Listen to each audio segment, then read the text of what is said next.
ಹಿಡಿಯಂಗಿಲ್ಲ ಜೋಗಿ ಬಂದ ನಿಲ್ಲಂಗಿಲ್ಲ ಓಡಲೆ ಓಡಲೆ.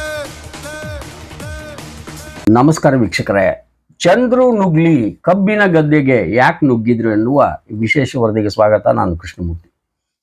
ವೀಕ್ಷಕರೇ, ಚುನಾವಣಾ ಆಯೋಗ ಈಗ ಈ ವಿಶೇಷವಾಗಿ ಈ ಎಪಿಸೋಡನ್ನು ಅವರಿಗೆ ಡೆಡಿಕೇಟ್ ಮಾಡ್ತಾ ಇದ್ದೀನಿ. ಅವ್ರು ಏನು ಹೇಳ್ತಾರೆ ಅಂದರೆ, ಈಗ ಪೊಲಿಟಿಕಲ್ ಟೀಚರ್ ಅಂತಾನೆ ಹೇಳ್ತಾನೆ. ಪೊಲಿಟಿಕಲ್ ಟೀಚರ್ ಅಲ್ಲ ಅವರು. ಇಲ್ಲಿ ಆಲ್ಮಟ್ಟಿ MPS ಶಾಲೆಯ ಸಹ ಶಿಕ್ಷಕರು ಚಂದ್ರು ನುಗ್ಲಿ ಅಂತ ಹೇಳಿ. ಇಲ್ಲಿ ವಿಶೇಷ ಅಂತಂದ್ರೆ, ಈ ಸಂಘಗಳು ಆದ್ಮೇಲೆ ಡ್ಯೂಟಿ ಇವರು ಯಾವಾಗ ಹೆಂಗೆ ಏನ್ ಮಾಡ್ತಾರೆ ಅನ್ನೋದೇ ಕೆಲವೊಬ್ಬರಿಗೆ ಕುತೂಹಲ. ನಮ್ಮನ್ನ ಕೇಳ್ತಾ ಇರ್ತಾರಲ್ಲ, ಸರ್ ಸಂಘ ಸಂಸ್ಥೆ ಅಂತ ಕಟ್ತಾರಲ್ಲ, ಪಾಠ ಇವ್ರು ಯಾವಾಗ ಮಾಡ್ತಾರೆ, ಯಾವಾಗ ಹೋಗ್ತಾರೆ, ಬರೀ ಇದೇ ಆಕ್ಟಿವಿಟಿ ಆದ್ರೆ ಒಂದು ರೀತಿಯಿಂದ ಪೊಲಿಟಿಕಲ್ ಟೀಚರ್ ಅನ್ಬೋದಾ ಇವ್ರಿಗೆ ಗೊತ್ತಿಲ್ಲ. ಯಾಕಂದ್ರೆ ಈಗ ಲಾಸ್ಟ್ ಟೈಮ್ ಕೂಡ ಇದೇ ಚಂದ್ರು ನುಗ್ಲಿ ಅವರು ಇವರು ಪ್ರಾಥಮಿಕ ಶಾಲಾ ಶಿಕ್ಷಕರ ಸಂಘದ ರಾಜ್ಯಾಧ್ಯಕ್ಷರು. ಲಾಸ್ಟ್ ಟೈಮ್ ಕೂಡ ನಿಮಗೆ ಪೋಸ್ಟ್ ನೋಡ್ರಿ, ಅಲ್ಲಿ ರಿಟೈರ್ ಆದವರಿಗೂ ಕೂಡ ಪದೋನ್ನತಿ ಕೊಟ್ಟಿದ್ರು. ಲಾಸ್ಟಿಗೆ ಅದನ್ನ ಹಾಕಿದ್ದೆ ಒಂದು ಸುದ್ದಿ ಮಾಡಿತ್ತು ಗರುಡ. ಆಮೇಲೆ ಅವ್ರು ನಮಗೆ ಕಾಲ್ ಮಾಡಿದ್ರು, ಸರಿ ಮಾಡ್ತೀವಿ ಅಂತ ಹೇಳಿ. ಯಾವುದೇ ಸರಿಯಾದ ಪೋಸ್ಟ್ ಅವರು ಹಾಕಲಿಲ್ಲ. ಇಲ್ಲಿ ಈಗ ಕ್ಯಾಮ್ರಾ ನೋಡಿದ ತಕ್ಷಣ ಅವರು ಎಸ್ಕೇಪ್ ಆಗಿದ್ದು ಯಾಕೆ? ಇಲ್ಲಿ ಅವ್ರು ಹೇಳ್ತಾರ, ನಮ್ಮೂರದು ಏನೋ ಭೇಟಿ ಆಗಿ ಬಂದಿದ್ದೆ. ಈಗ ಹೇಳುವುದಕ್ಕೂ ಕೇಳುವುದಕ್ಕೂ ಸಮಯ ಅಲ್ಲ ಅಂತ ಹೇಳ್ತಾರಲ್ಲ ಕವಿರತ್ನ ಕಾಳಿದಾಸ. ಇದು ಸಮಯ ಅಲ್ಲ, ನೀತಿ ಸಂಹಿತೆ ಜಾರಿ ಇದೆ ಸ್ವಾಮಿ. ಇಲ್ಲಿ ಆಲ್ಮಟ್ಟಿ MPS ಶಾಲೆಯ ಸಹ ಶಿಕ್ಷಕ ಚಂದ್ರು ನುಗ್ಲಿ ಅವರು ಈಗ ಕೆಲವೊಬ್ರು ಹೇಳೋ ಪ್ರಕಾರ ಕಾಂಗ್ರೆಸ್ ಅಭ್ಯರ್ಥಿ ಉಮೇಶ್ ಮೇಟಿ ಅವರ ಪರವಾಗಿ ಬ್ಯಾಟಿಂಗ್ ಮಾಡ್ಲಿಕ್ಕೆ ಅಂತ ಬಂದಿದ್ರು. CM ಬಂದಿದ್ದಾರೆ ಅಂತ ಬಂದಿದ್ರು. ಅದು ಏನನ್ನ ಇರಲಿ, ಸುಮಾರು ಜನ ಇವರಿಗೆ ಅಪೋಸಿಟ್ ಇದ್ದಾರೆ, ಅದರಲ್ಲಿ ಎರಡು ಮಾತಿಲ್ಲ. ಈಗ ಬಾಗಲಕೋಟೆ ಸುತಗುಂಡಾರ ಗ್ರಾಮಕ್ಕೆ ಇಲ್ಲಿ ಈಗ ಗೊತ್ತಿರಬೇಕಲ್ಲ, ಈಗ ಮೇಟಿ ಅವ್ರ ಪರವಾಗಿ CM ಅವರು ಬಂದಿದ್ರು, ಚುನಾವಣಾ ಪ್ರಚಾರ ನಡೆಸ್ತಾ ಇದ್ರು. ಅಲ್ಲಿಯ ಒಂದು ನೋಟವನ್ನ ನೀವು ನೋಡ್ಬೋದು. ಅದಕ್ಕೆ ಹೇಳ್ತಾರಲ್ಲ, ಜೋಗಿ ಪಿಕ್ಚರ್ನಾಗೆ ಕ್ಯಾಮ್ರಾ ನೋಡಿದ ತಕ್ಷಣ ಈಗ ಓಡಲಿ ಅಂತ ಹೇಳಿದೆ ಗರುಡ. ಈಗ ಇದು ಅಂದ್ರೆ ಇದನ್ನ ನಾವು ಕಂಟಿನ್ಯೂ ಮಾಡ್ತೇವೆ ಎಪಿಸೋಡ್ 2ನಲ್ಲಿ. ಯಾಕಂದ್ರೆ ಇವ್ರ ಮೇಲೆ ಏನು ಆಕ್ಷನ್ ಆಗಿದೆ ಅಂತ ಹೇಳಿ ಚುನಾವಣಾ ಆಯೋಗ ಹೇಳಬೇಕಲ್ಲ. ಅದನ್ನ 2ನೇ ಎಪಿಸೋಡ್ ಒಟ್ಟಿಗೆ ನಿಮ್ಮ ಮುಂದೆ ಮತ್ತೆ ಬರ್ತೀವಿ. ನಮಸ್ಕಾರ ವೀಕ್ಷಕರೇ, ಚಂದ್ರು ನುಗ್ಲಿ ಕಬ್ಬಿನ ಗದ್ದೆಗೆ ಯಾಕೆ ನುಗ್ಗಿದ್ರು ಎನ್ನುವ ಗರುಡ ಟಿವಿಯ ವಿಶೇಷ ವರದಿಗೆ ಸ್ವಾಗತ. ನಾನು ಕೃಷ್ಣಮೂರ್ತಿ. ವೀಕ್ಷಕರೇ, ಈಗ ದಾವಣಗೆರೆ, ಬಾಗಲಕೋಟೆ ಇಲ್ಲಿ ಚುನಾವಣೆ ನಡೀತಾ ಇದೆ. ನೀತಿ ಸಂಹಿತೆ ಜಾರಿ ಇದೆ. ಆದರೆ ಅದು ಚಂದ್ರು ನುಗ್ಲಿಗೆ ಇಲ್ವಾ? ವೀಕ್ಷಕರೇ, ಈ ಮೊದಲು ಗರುಡ ಟಿವಿ ಒಂದು ಸುದ್ದಿ ಪ್ರಸಾರ ಮಾಡಿತ್ತು. ಒಂದು ಶಿಕ್ಷಣ ಸಚಿವರ ಬ್ಯಾನರ್ನಲ್ಲಿ ನಿವೃತ್ತಿ ಆದವರಿಗೆ ಪದೋನ್ನತಿ ಅಂತ.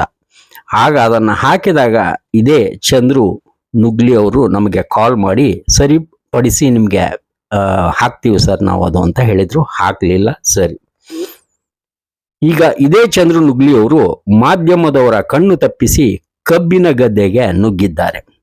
ಅಲ್ಲಿಂದ ಎಸ್ಕೇಪ್ ಆಗಿದ್ದಾರೆ. ಮಾಸ್ಕ್ ಧರಿಸಿದ್ದಾರೆ. ಮಾಸ್ಕ್ ಧರಿಸಿದ್ದು ಯಾಕೆ ಗೊತ್ತಿಲ್ಲ. ಕೊರೋನಾ ವೈರಸ್ ಅಂತೀರ ಅಥವಾ ಇವರಿಗಷ್ಟೇ ಯಾವುದಾದ್ರೂ ಒಂದು ಸಪರೇಟ್ ವೈರಸ್ ಅಂತೀರ. ನಾ ಪ್ರಚಾರಕ್ಕೆ ಬಂದಿಲ್ಲ ಅಂತಾರೆ. ನೀತಿ ಸಂಹಿತೆ ಉಲ್ಲಂಘನೆ ಮಾಡಿದ್ದಾರೆ ಅಂತ ಹೇಳಿ ಇಲ್ಲಿ ಎಲ್ಲರೂ ಹೇಳ್ತಾ ಇದ್ದಾರೆ. ವೀಕ್ಷಕರೇ, ಈಗ ನೀತಿ ಸಂಹಿತೆ ಇರೋದ್ರಿಂದ ಇಲ್ಲಿ ಏನಾದ್ರೂ ಹೇಳಬೇಕಂದ್ರೂ ಕೂಡ ವಿಶೇಷವಾಗಿ ಇಲ್ಲಿ ಇದು ಸಮಯವಲ್ಲ. ಯಾಕಂದ್ರೆ ಹೇಳ್ತಾರಲ್ಲ ಕವಿರತ್ನ ಕಾಳಿದಾಸರಲ್ಲಿ, ಹೇಳುವುದಕ್ಕೂ ಕೇಳುವುದಕ್ಕೂ ಇದು ಸಮಯವಲ್ಲ. ಸೊ ಬೇರೆ ಯಾವುದಕ್ಕಾದ್ರೂ ಹೋಗ್ತೀನಿ ಅನ್ನೋದು ಒಂದು ಕೇವಲ ಖ್ಯಾತೆ ಅಂತ ಹೇಳ್ಬೋದು. ಇಲ್ಲಿ ಚಂದ್ರು ನುಗ್ಲಿ ಅವರು ಪ್ರಾಥಮಿಕ ಶಾಲಾ ಶಿಕ್ಷಕ. ಇಲ್ಲಿ ಹೇಳ್ತಾರಲ್ಲ ಪ್ರಾಥಮಿಕ ಶಾಲಾ ಶಿಕ್ಷಕರ ಸಂಘದ ರಾಜ್ಯಾಧ್ಯಕ್ಷರು. ಒಂದಿಷ್ಟು ಅವ್ರಿಗೆ ಕಾಲು ಎಳಿಲಿಕ್ಕೆ ಅಂತ ಹೇಳಿ ಬೇರೆಯವರು ಇದ್ದಾರೆ, ಒಪ್ಪೋಣಂತ. ಆದ್ರೆ ಇಲ್ಲಿ ವಿಶೇಷವಾಗಿ ವಿಜಯಪುರ ಆಲ್ಮಟ್ಟಿ MPS ಶಾಲೆಯ ಸಹ ಶಿಕ್ಷಕರು ಕಾಂಗ್ರೆಸ್ ಅಭ್ಯರ್ಥಿ ಉಮೇಶ್ ಮೇಟಿ ಪರ ಇಲ್ಲಿ ಬ್ಯಾಟಿಂಗ್ ಮಾಡ್ಲಿಕ್ಕೆ ಅಂತ ಬಂದಿದ್ರು. ಅಥವಾ ಇಲ್ಲಿ ಹೇಳ್ತಾರಲ್ಲ CM ಬಂದಿದ್ದಾರೆ ಅಂತ ಬಂದಿದ್ರು, ನಮ್ಮೂರು ಅಂತ ಬಂದಿದ್ರು ಅಂತ ಹೇಳಿ ಒಂದಿಷ್ಟು ವಾದ ಪ್ರತಿವಾದಗಳು.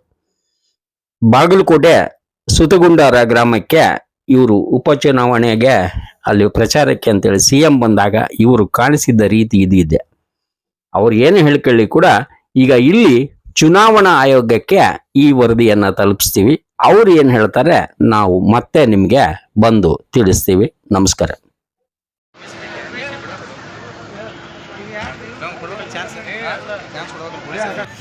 Oh, no, sir.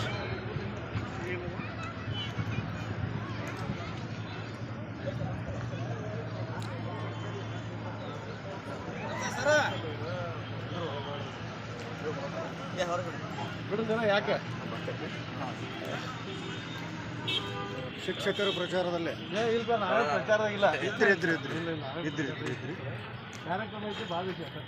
ಯಾವ ಕಾರ್ಯಕ್ರಮ ಇದು? ಗೌರ್ಮೆಂಟ್ ಕಾರ್ಯಕ್ರಮ ರೀ? ಮತ್ತೆ ಯಾವ್ರಿ ಗೌರ್ಮೆಂಟ್ ಕಾರ್ಯಕ್ರಮ ಅಂದ್ರೆ ಒಂದು ಮಾತು ಹೇಳೋಕೆ ಬರ್ರಿ. ಇವತ್ತು ಯಾವ ಕಾರ್ಯಕ್ರಮ ಬಂದಿರಿ?